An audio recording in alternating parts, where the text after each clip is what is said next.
Let's go. Morphin the Boundless. Pretty clear constructed or limited bomb, right? 7 mana for a 6/6 changeling. So 7 mana for a 6/6 is already okay. It's already reasonable. Hey, good evening, Artex. What's up, winmore.com? Air, how's it going? How's it going, folks?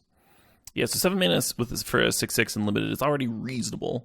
It's not like really more busted than a Crawworm, but there's enough creature synergies in this format that I don't think you'll be unhappy to open it. Like, imagine this as a sliver, and then it just, like, gets flying or some stupid ability. Suddenly starts to look like a pretty reasonable card. In Constructed, it's going to be real hard to get a 7-drop in play. It's going to be so hard in Modern or Legacy. There's no way, right? There's just no fucking way. But man, if you do it, I don't know. I've been playing Div Mizzet in Modern lately. That's a 5-drop. It's a pretty big difference between 7 and 5. What about Goryo's Vengeancing Morophon into play and then naming like Dragon or Sliver and just dumping the 5 mana of those? I mean, with Goryo's Vengeance, like Goryo's Vengeancing back a random dragon like Niv isn't even that crazy. It's not even that bad, right? It's kind of bad. It's kind of bad. Your Eldrazi cost 1 of each to cast. No, it's less to cast. It's less to cast. So it reduces their casting cost. So Niv costs 1 of each color, so it costs 0 with the Morophon in play. Child of Alara, yep. What's up, Ting Fang? Hey, Turtle Power. It makes them free air. It's great. That's the exciting part. So I don't think this card's going to see any serious play, but I mean, Niv surprised me, so fuck, right? It's just the difference between 7 and 5, right? It's just pretty big difference. Anyway, sweet card. Obviously going to see casual play out the Tookus. Probably be worth something. I don't know. I don't look at prices. I just know that I wouldn't be upset to open it in a sealed pool or whatever. Oh, I got you, Ting Fang. I got you. Played in Tron. Tron Slivers. Oh my. Oh my. Tron Dragons. Alright, Answered Prayers. 1 white enchantment. Whenever a creature enters the battlefield under your control, you gain a life. If it isn't a creature, it becomes a 3/3 angel with flying, in addition to its other types until end of turn. Yeah, I think this card sucks. You're investing 3 mana into a card, and then it only does something. Like if you've played a creature that turn. So it's like, it's never blocking, right? Unless you have a flash creature, or like a way to make a token on the opponent's turn. So if you're playing it because you care about the life gain, and it's, I don't know, good old 0 for Constructed, and maybe a 2 for Limited. If you have like some weird life gain strat in Limited, but I skimmed the set and I didn't really see anything that comboed with it, so I don't know what it's doing here. Did we just start? We did. Astral Drift. Yeah, so Modern gets Slide now. I expect this card to be pretty sweet in Limited, pretty reasonable. I've played Slide in Limited actually, like quasi recently. There was an Eternal Master set that had it, I believe, and it was pretty decent. I expect that to be the case, especially because, like, shit, what up? If you just have it by itself, it's still not a dead card. You can still cycle it to blink a creature. Kind of cool. Constructed, probably not good enough. probably going to give it an old 2 for Constructed, but it'll be fun to muck around with. Yeah, Rizabus thinks the resub, thinks the 16 months, and International Orange thinks the resub, thinks the 12 months there. International Orange says, "Hi, streamer, you gonna entertain today?" Probably not. I'm leaning towards informing. Streamers have that balance, right, between being informative and entertaining. And I think this will be mostly a discussion of new cards, which will be informative for not only me, but like you folks too. Because sometimes I misread cards and I like learn a lot from chat, and like people point out combos that I missed and stuff. And then a lot of people come here like looking for my opinion on the new cards too. I want to have another person's opinion to bounce against their own notions. You know, that can be like a really useful thing. So yeah, I should be more towards the informative side today than entertaining. There's always that balance though. I think some days I do better at one than the other. That's for sure. Hey, Drewby Doo, thanks for the resub. Thanks for the 6 months. Drewby says, "Woot, Caleb's set review are the shit." Well, I'm glad you're here, Drewby. I'm glad you're here. I need someone to hype me up. A magic TED Talk? Yeah, basically. Magic TED Talk, all on Modern Horizons. This is probably drier than a TED Talk. I think those are designed to be like somewhat entertaining. All right, Battle Screech, 4 mana, create 2/1/1 birds. Sweet. Flashback, tap 3, untapped white. Oh, that's a reprint, right? Yeah, card's good. Good for limited play. Is it going to see constructed play? Probably not. Probably not. Yeah, it's no Lingering Souls, right? Dismantling Blow. Oh man, this is the first time we've had Dismantling Blow in Modern, right? I remember when people used to try and play that card in Legacy, like way back when, in Blue-White Control. Used to see it random tournaments. It was like right after the Vintage and Legacy split. Ban restricted list. You'd see it show up every once in a while. Sometimes you'd see it as like a Cunning Wish target in the right control deck, because people played Cunning Wish as a control card for a little bit. Go get a Fact or Fiction, go get a Dismantling Blow, whatever you need. Will it see constructed play? Nope. If it is not good enough at destroying artifacts and enchantments in Legacy anymore, it will not be good enough in Modern. Likely. It will likely not be good enough in Modern. In terms of targeted removal. Is this for Modern or Draft? Oh, we're talking about both here. We're doing both. But I mean, if you're playing limited, if I can draw 2 cards, have a 3-for-1. That's some juicy value there. That's some juicy value. All my set reviews go over all of the cards, and most of the cards are designed for limited play, so I talk about both. Whether I think something's like exciting or boring. Anyway. Enduring Sliver. 2 mana, 2/2, Outlast 2. Other slivers you control have Outlast 2. I mean, if you're playing slivers, you're always going to play this card. If you're not playing slivers, this actually isn't that bad of a filler, because it's a 2 mana, 2/2 that scales, right? You can just like keep on plunking 2 mana into it, and it grows in the late game. Card is okay. Ephemerate. Exile target creature you control, then return to the battlefield under its owner's control. Rebound. I have no idea how to evaluate that card. I have mucked around with blink effects in Modern before. Mostly just to flip my my Red Angel, you know, the one with Morph, with like Resto or Cloud Shift or whatever. This one you get like a second use out of, but I don't think Rebound would be useful in that deck. Maybe you've had some like Naya thing with other cards that wanted to be blinked, Blade Splicers and stuff. I don't know. Probably nothing. And it's probably filler for limited play. There are a few creatures with good comes into play abilities in this format, so maybe it's better than it looks. Face of Divinity. When I first saw this card, I misread it and I thought it was 2 mana, and I was like, "Oh shit, Boggles might play this." And then I looked at it again and I was like, "Oh wait, no, 3." No, just kidding. We already got Armadillo Cloak. We don't need this. As long as another aura is attached to enchanted creature, it has first strike and lifelink. Not bad though. I mean, you get your base +2/+2, and then you put another enchantment on it, and all of a sudden it becomes very hard to race. The most striking part about Face of Divinity is the art. And you look at the background, like the wings are like echoing into the halo. I think that's really good. That's really sweet. And the face is just glowing, so it's like left to your imagination. Yeah, phenomenal. First Sliver's Chosen. 5 mana for a 3/3. Sliver creatures you control have Exalted. So slivers are a constructed playable archetype. You can 5/0 with them in Modern. You can 5/0 with them in Legacy. I think that's happened within the past year or so. I don't know. This one's not constructed playable. This one's fine and limited. This other 2-drop, Enduring Sliver, probably also not constructed playable. So, Force of Virtue, 4 mana. If it's not your turn, you can pitch cast it. Flash creatures you control get +1/+1. This having flash is kind of cool. So even if it is your turn, you can still flash it in mid-combat to like blow out combat math. Great limited card. Probably not going to see constructed play. Now I have to make slivers in Legacy. Oh, I've played some slivers in Legacy. I've played a lot of slivers in Legacy. Not in a while, but you know I used to. Crystalline Sliver is a messed up card. Crystalline Sliver, the one that makes it so your slivers can't be targeted, that is a messed up fucking card. And if you're putting that card into play off of Cavern, and your opponent's sitting there with like a handful of Lightning Bolts and Dazes and stuff, like you can mess some people up with slivers in Legacy with the right draw. But a lot of slivers are worse than Crystalline Slivers, so. Generous Gift. This is a white Beast Within. How beastly. Love it. Let's see play. Does Beast Within see play? Oh, it does. It does, doesn't it? Beast Within sees play in the cycling decks. A little bit of play. The decks that need an answer to a thing that don't want to cascade into it. Does Beast Within see Legacy play? Does Lands play it? I think Lands might play it sometimes.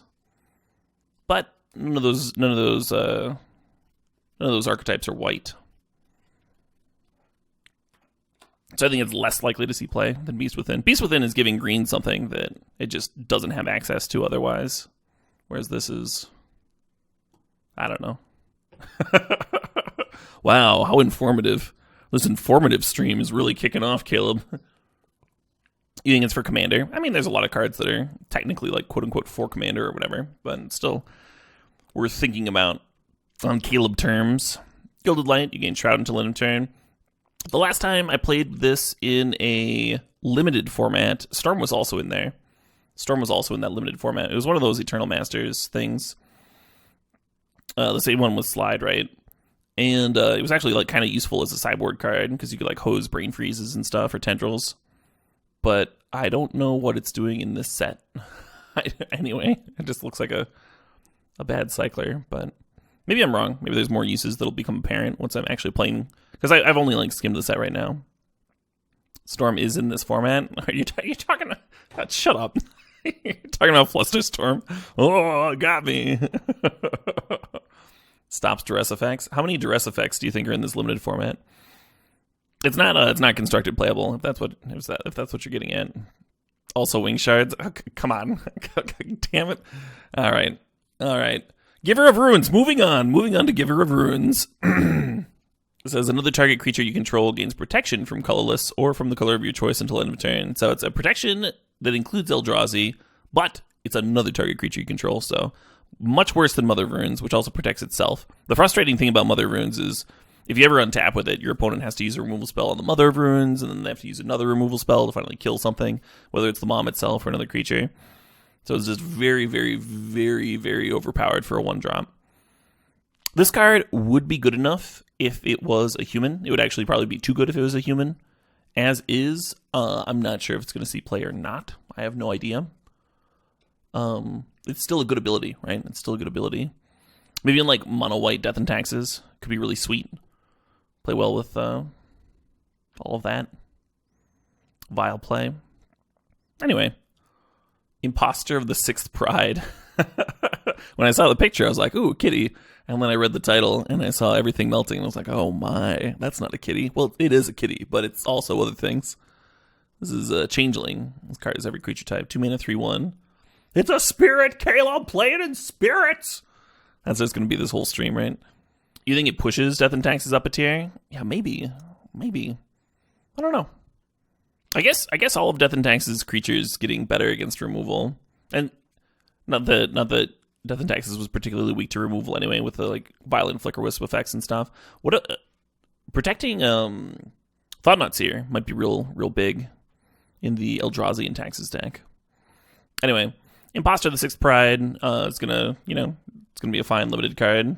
There's tribal strategies in this format, so it's a little bit better than it looks. A little bit better than a normal 2 mana 3/1. A regular Core Heart, 4 mana, 2/2, Changeling. When it enters the battlefield, get a 2/2 colorless shapeshifter creature with Changeling. So, yeah, value, right? Not constructed playable because it costs 4 and it's not that good. But in limited, this card's like pretty strong. It'll pretty much always make the cut in your white decks, and in your tribal decks is especially good because if you have a tribal bonus, it's getting spread over both creatures. Like slivers, like say you just have a sliver that says they all get +1/+1. Now all of a sudden you're getting 6 power and toughness for 4 mana. You know, it gets pretty crazy pretty fast. Also, it's a card that works well with that blink effect that we looked at earlier. It's 2 spirits, yeah, unbeatable. King of the Pride, 3 mana, 2/1. Other cats you control get +2/+1. Now here's a kitty. Here's a real kitty. That's right, I'm kitty gatekeeping now. Glorious to walk again across the savannah with my beloved. Yeah, I have cashed a few modern leagues with cats. I have done that. Leonin Arbiter is a cat, and so I've done it a few times, made it work, gotten my W's. So this warms my heart. I don't know if this would even be playable in that deck. This is a card that looks more better. It just looks like it looks like it's designed for aggro, right?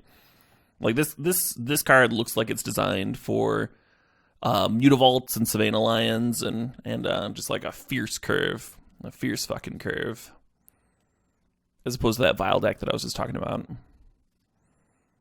But shit, 3 mana. +2/+1. There's zombie and vampire decks that I've mucked around with that if they had that kind of a Lord effect, they might have been a little bit more exciting. +2/+1's great. That's super good.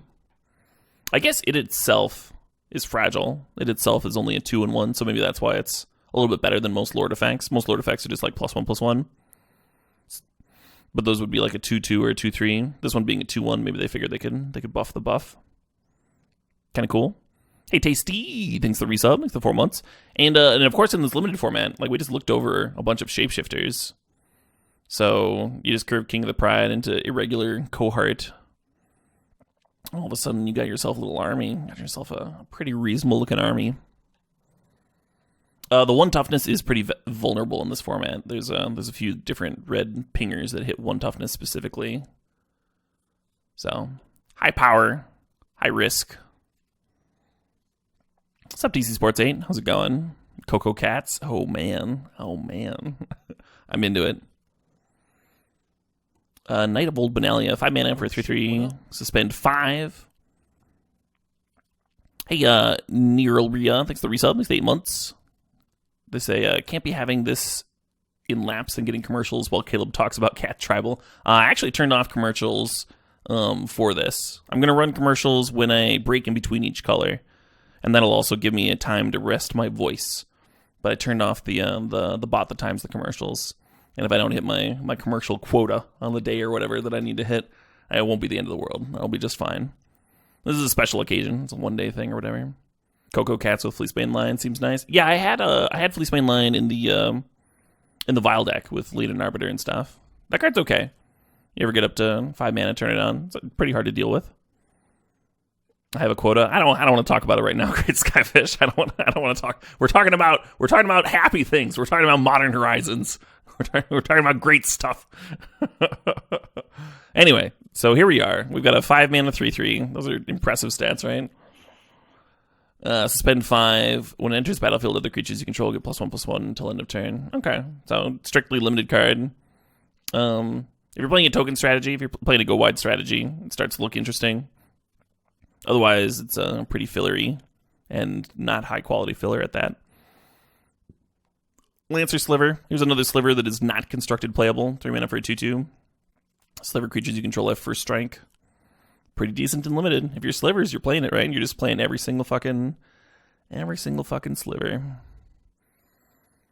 Martyr's Soul. 3 mana for a 3/2 with Convoke. And it enters the battlefield. If you control no untapped lands, put 2/1/1 counters on it. So 2/1/1 counters is a juicy number, 3 mana for a 5/4. And so then you start thinking about like Aether Vial, or you consider like how difficult it is to convoke it with 3 creatures, and then you realize it's just not worth it for constructed. You can just play 3 mana 5/4s, right? So it's a strictly limited card, and it's I don't know. It looks kind of okay, right? Kind of okay. Could you imagine it for standard mono white? I don't even know if it'd be good there. It seems worse than a Loxodon, right? The floor of this is fine for limited. Yes, the floor of this is fine for limited. But if you're talking about like good filler versus bad filler, I don't think this makes every deck. Mr. Two-Toed Sloth, thanks for the sub. Thanks for sharing that prime. What's up, Turn 1 Tybalt? How's it going? Anyway, on thin ice. Yeah, that's a good way to look at it. In limited, it's like a 3/2 early on, but then later it's a 5/4 because you're more likely to have creatures to tap for it. That's a solid way to evaluate it. I like that. On thin ice, one white, snow enchantment. It's certainly not going to bring me into white, though. Like, if I'm opening a pack and I see a Martyr's Soul, I'm not like, I'm white now, boys! Slam it! Probably not that. So filler, but like maybe more quality filler. Anyway, on thin ice, 1 white, snow enchantment aura, enchant snow land you control. When it enters the battlefield, exile target creature an opponent controls until it leaves the battlefield. I saw some people getting excited about this, and I didn't really understand why.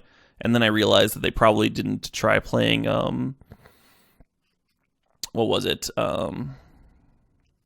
Cage something? The Boros one. I think it's a white card where you have to enchant a mountain. Like, basically the same fucking card as this. Yeah, Chain to the Rocks. Yeah. People used to sideboard that card in Burn, and then they realized that Path is just way fucking better. Sometimes you need to kill a creature at instant speed. Like if it's your opponent's end of turn or whatever, and you need all your mana on your turn. Maybe it's a creature land. Maybe it's a creature with flash. Maybe there's just so many instances where the instant speed matters. And then an enchanting land is strangely vulnerable in Modern. Like Ghost Quarter is a card that exists. People have unironically played Stone Rain in Modern. Like, you know, when your opponent just like get their fucking Inferno Titan back because they're playing Stone Rains or whatever. And anyway, so not a constructed card. Will it be a limited card? It probably depends on how hard it is to get snowlands. It doesn't seem that hard, right? There's gonna be like 1 snowland per pack, I think. Probably a pretty strong limited card. Removal's always good. Anyway, range captain of Eos, 3 mana for a 3/3. Enters battlefield, search your library for a creature card costing 1 or less. Put it in your hand. You can sack it to make it so your opponent can't cast non-creature spells this turn. This card's like, I don't know. It's a little bit expensive for Legacy. That would be a sweet effect to have in play. So if your opponent goes like Dark Ritual, or like if your opponent's playing Storm, they basically would have to get it off the board before they could go for it. Or you could just interrupt them. In Modern, 3 mana is still a lot for Modern. It seems like a lot. It stops miracles. Yeah, like they reveal Terminus, and then you sack it. And you just like wait on that. I guess, but if they just like don't reveal a Terminus and make their land drop and play Supreme Verdict, awkward card to time. How good is it for limited? In limited, it is a 3 mana 3/3. It is roughly as good as this Martyr's Soul card here. A little bit harder to cast. You probably don't want to sack your creature in limited, just on the guess that your opponent's going to do something sweet. It's a hard thing to guess, that ability. It's a human. Oh, there's way better 3 mana humans. There's so much better 3 mana humans. It draws a card. Yeah, kinda. Does it draw a good card? Probably not. It's a 1 drop. It'd be sweet if it was a 2/2 and 2 mana. I agree. I agree. If it was a 2/2 at 2 mana, that would be like a pretty great value card. Yeah. You think this is better than Bugler? You think so? Bugler's got some pretty good hits. And this card is, what are you grabbing out of the 1 mana cards? Like, you're not excited to go get a Noble Hierarch, right? And you're already past the curve of playing the other 1 drop. Yeah, I don't agree. I think it's worse than Bugler, but that's all right. We can move on. You can get to the New Mother, I guess. So you want to play that card on like turn 4? That's your plan? Is to like tutor for the New Mother of Runes and play it on turn 4? It seems a little bad. What's that word? Not good. Seems not great. You need to have like an average power level. It's a little bit ahead of that, I think. He gets Death Shadow. Now we're talking. Now we're big brain thinking. Death Shadow, Walking Ballista. No, that's a little exciting. Gets Thraben Inspector. That's actually that is actually the best suggestion that's been listed, is that it gets Thraben Inspector. That's actually value. That's actually a thing. Like your Flicker Wisp deck. I think the contention for 3 drops is even higher in that deck though, right? Because you already have like Flicker Wisps and Blade Splicers and stuff. Anyway, Recruit the Worthy, 1 mana, create a 1/1 soldier token buyback. I'm pretty glad this card does not have Convoke, because that would ruin another limited format. Yeah. 0 for constructed. It seems like filler for limited. I'm not really sure. I'm not really sure what it's supposed to do. It seems worse than like there was the Sen's Enlistment, the 4 mana, make 2 soldiers with retrace. It seems worse than that card, if I want to like compare it to something that you might have played. Reprobation, 2 mana, enchant creature. It loses all abilities and is a coward creature with pace and power and toughness 0/1. Love it. That's a sweet little turn to frog right there. Rock's Veteran, 4 mana for a 2/4 battle cry. When it attacks, tap target creature and opponent controls. Great limited card. Excellent limited card. If you're in white aggro, this is like not an embarrassing card to take kind of early if there's not a bomb in the pack. Better than like a bad removal spell, right? Because you're taking a blocker out of the equation anyway. Segovian Angel. I don't know how to pronounce its name. I was just guessing. 1 mana, 1/1 Flying Vigilance. When Wurzel summoned Segovian Angels to fight Tomil's Garganticari Gnats. what a syllable salad. Those like 2 lines there. The ensuing battle numbered among the multiverse's least destructive. Okay. Not much. It was certainly no Marvel film, right? No buildings getting blown up between that. 1 mana 1/1s are pretty high variance in limited formats. Sometimes they're really good, and sometimes they are stone unplayable. From what I've seen in this limited format, there's like a few auras that could maybe pump it up. But I don't know how aggressive the white decks are going to be. I don't know if you just want to like curve out with 1 mana 1/1 flyers, or if you're going to want to play more bigger threats, cards with a little bit more oomph to them. No idea. Gonna have to play it. It's either a quality first pick or stone unplayable or somewhere in between. Hard to evaluate without playing the format. They invented an entirely new plane just to make that joke. Oh, that's great. That's a great reason to make a plane. Sarah the Benevolent was one of the first cards that was spoiled, right? One of the very first. 4 mana, 4 loyalty. +2 creatures you control with flying, get +1/+1 until end of turn. Not exciting. -3, create a 4/4 white angel creature token with flying and vigilance. A little exciting. But it is just a Sarah Angel. 4 mana Sarah Angel, probably not getting the job done. And then it goes down to 1 loyalty. And then the -6 is you get an emblem with, if you control a creature, damage that would reduce your life total to less than 1, reduces it to 1 instead. Okay, so I've played some 4 mana walkers in like a white-black with a bunch of discard. I've played some Gideons. I've played some Sorens. I don't know if this card's on the same level as those cards. It might be. Yeah, I think not. I think not. 4 mana jump your team is usually lethal in tokens. So you'd be playing Lingering Souls and Bitter Blossoms, and then you'd be using this as a... Yeah, I wasn't really talking about tokens. But antheming your team is something that Gideon can already do, right? And it's a permanent anthem, if that's what you're looking for. Or Sorin, right? The uptick. Uptick in Sorin giving lifelink is pretty relevant to Modern. Yeah, I think this card's worse. I think this card's worse than other options. I'm trying to think of a strategy that would prefer this card, and I can't think of one. It's not jump. Yeah, it's only pumping the cards with flying. That's why I thought they were talking about strictly Bitter Blossom and Lingering Souls. Limited bomb though.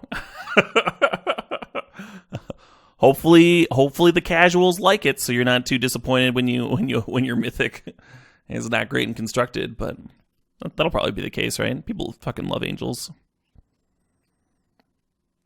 Settle Beyond Reality. 5 mana, choose one or both. Exile target creature you don't control, or blink a creature you don't control.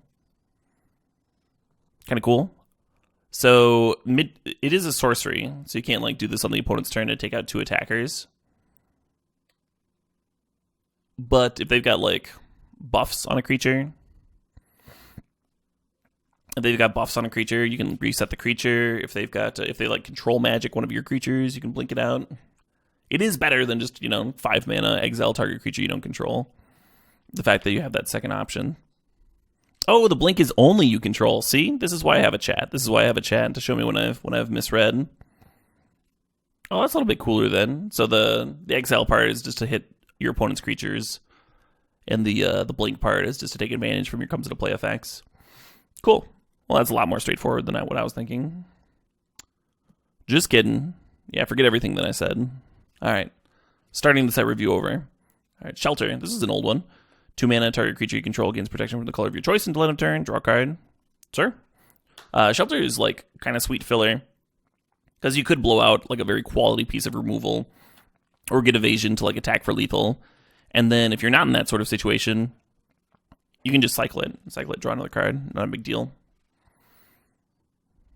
Sisay, Weatherlight Captain, 2 and a white.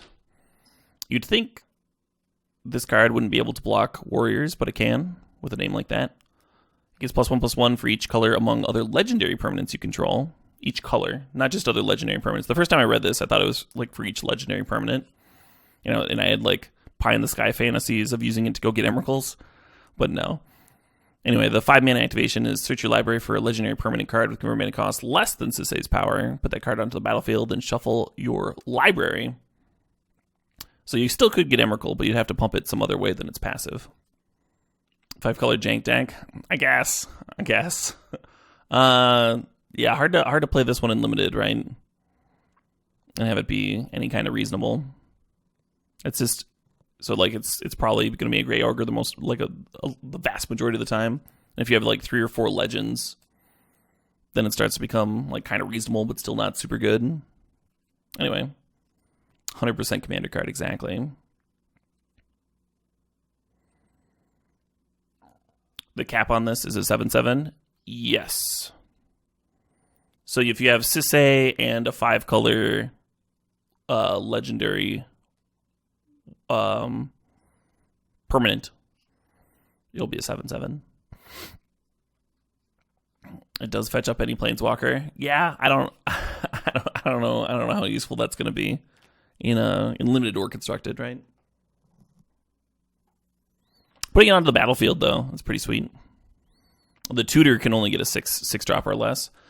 Again, that's working off of its passive. There's other ways to pump creatures than with the passive, right? So you simply put a cranial plating on this card and go to town, right? And just have a bunch of artifact mana fixers. You can actually pay the 5. Piece of cake. Soul Strike Technique, 2 mana enchant creature, and gets +1/+1 and has vigilance. When it dies, manifest the top card of your library. Okay. This is pretty reasonable filler, right? So you're like pumping your flyer, pumping your shitter, and then if your opponent uses a removal spell on it, you at least get a manifest. Not terrible in terms of auras, right? Usually auras are their biggest weakness is that if your opponent kills your creature, you get 2 for 1. So auras that leave value behind are a little bit better, a little bit more interesting. Splicer's Skill, 3 mana, get a 3/3 colorless golem artifact creature token. And you can splice that onto instant or sorcery for 4 mana. Not bad. Love the splice flashback. We haven't seen that for a hot minute. Shows up sometimes in Modern with Splice onto Arcane, of course. Yeah. Not gonna see constructed play. Definitely gonna see limited play. Might be a card that you can pick fairly early on to like build your deck around. Because it is a win con, right? That you can do over and over and over again. We'll see. Stirring Address, 2 mana. Target creature you control gets +2/+2 until end of turn. And worst case scenario, you're just like making a 3/3 for 3 mana. Target creature you control gets +2/+2 until end of turn, and then Overload, so you can have a mini overrun effect. Filler. Pretty filler-ish. Obviously gets better if you are going wide, of course. Trustworthy Scout. I kind of like the contrast on the art here. It reminds me of, what was that elf? That one that taps for black. Devil's the name of that. I'm so bad with card names. Elves of Deep Shadow. Yeah, I should have remembered. Actually, I have this card as a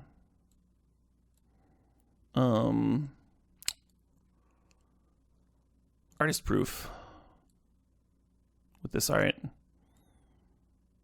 Because I like this art for the same reason that I like the Trustworthy Scout art. If you look at the contrast of the face there, like half really bright, half dark, like real moody. The Trustworthy Scouts obviously like got a lot more detail and background and like mood going on, gearing up for battle.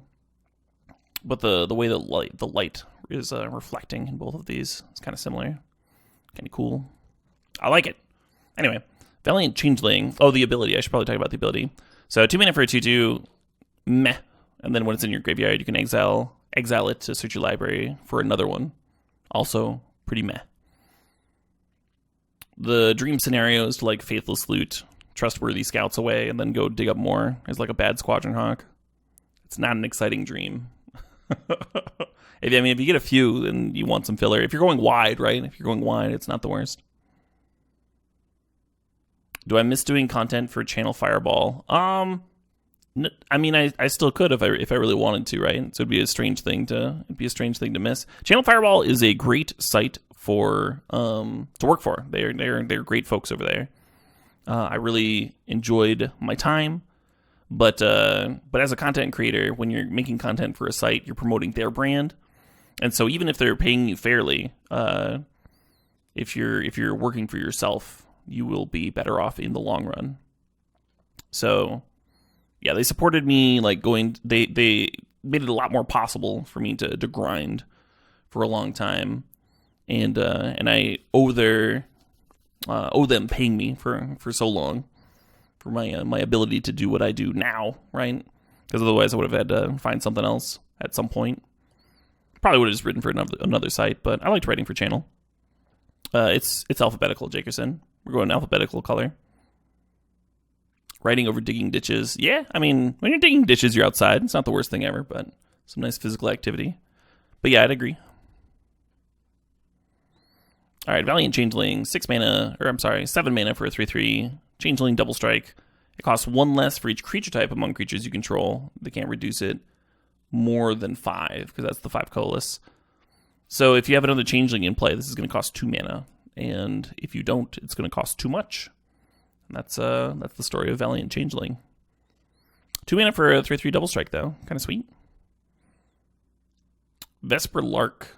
3 mana for a 2/1 flyer. When it leaves the battlefield, return target creature with power 1 or less from your graveyard to the battlefield. Evoke 2.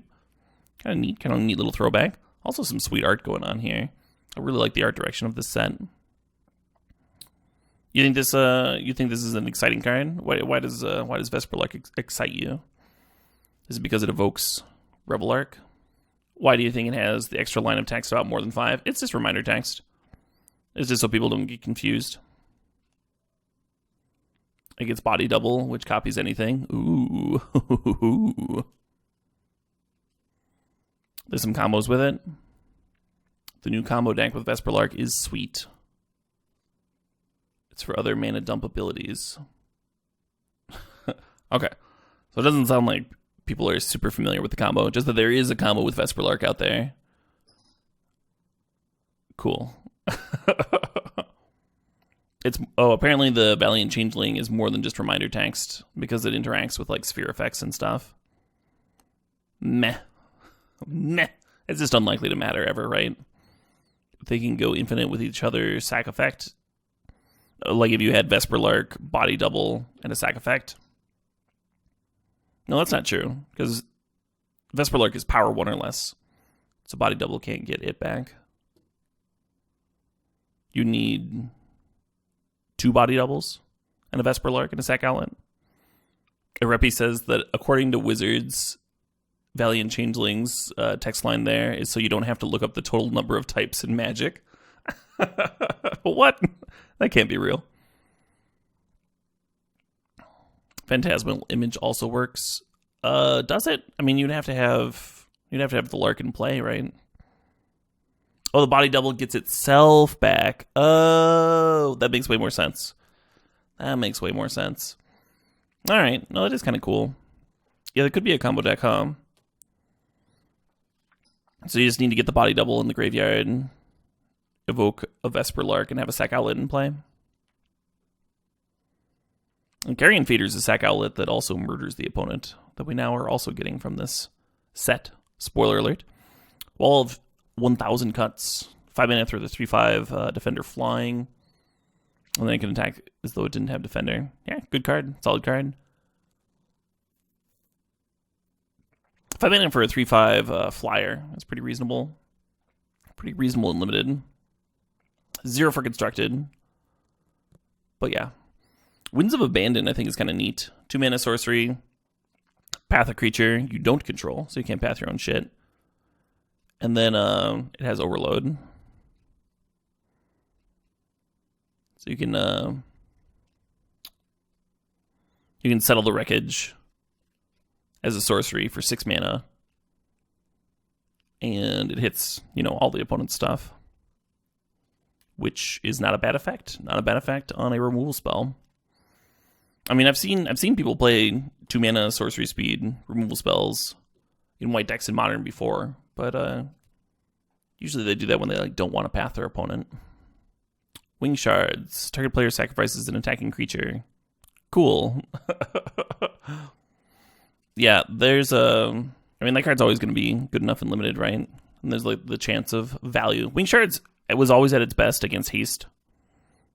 Because your opponent would play their haste creature, so they could attack with another thing, and that would allow you to get value off the Wing Shards itself. It would build Storm for you. So goblins back in the day.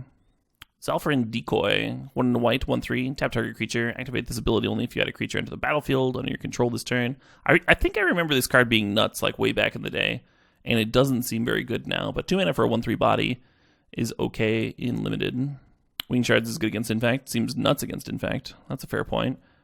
And there's a card where people are theory crafting that Infect might come back, but I would be surprised.